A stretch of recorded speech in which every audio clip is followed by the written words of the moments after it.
19 जनवरी से लागू गाजा युद्ध विराम समझौते के तहत बंदियों की अदला बदली जारी है।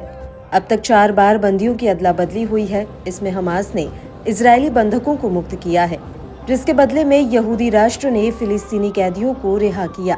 इन सब के बीच अब खबर ये भी आ रही है कि गाजा में हमास ने अभी भी गदर मचाया हुआ है।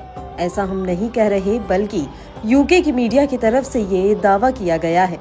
दरअसल हमास, जिसने पिछले महीने संघर्ष विराम के बाद से गाजा पर अपना नियंत्रण फिर से स्थापित कर लिया है, उसने कहा है कि वह युद्ध के अंत और इजरायली बलों की पूर्ण वापसी के बिना दूसरे चरण में रिहा होने वाले बंधकों को नहीं छोड़ेगा।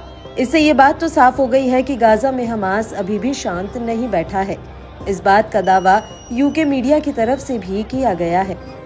ब्रिटेन की मीडिया रिपोर्टों में कहा गया है कि गाजा पर 16 महीने के लगातार नरसंहार युद्ध के बावजूद कुछ इजरायली विश्लेषक स्वीकार करते हैं कि इजरायल युद्ध के तथाकथित लक्ष्यों को हासिल करने में विफल रहा है।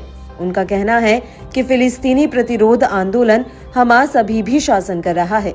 फाइनेंशियल टाइम्स द्वारा प्रकाशित एक लेख में ये लिखा गया है कि हमास अभी भी शासन कर रहा है और गाजा में अभी भी प्रमुख अभिनेता है। ये टिप्पणी तब आई है जब इजरायली प्रधानमंत्री बेंजामिन नेतन्याहू मंगलवार को व्हाइट हाउस में अमेरिकी राष्ट्रपति डोनाल्ड ट्रंप से मुलाकात करने वाले हैं।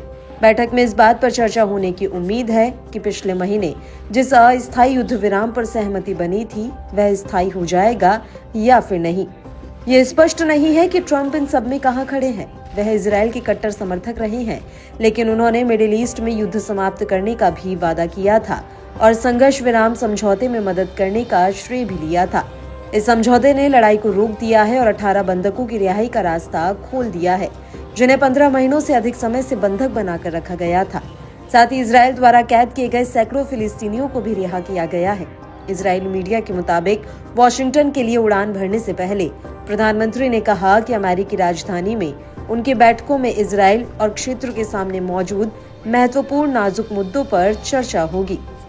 नेतन्याहू का तर्क है कि युद्ध में हमने जो निर्णय लिए हैं, उन्होंने पहले ही मध्य पूर्व का चेहरा बदल दिया है।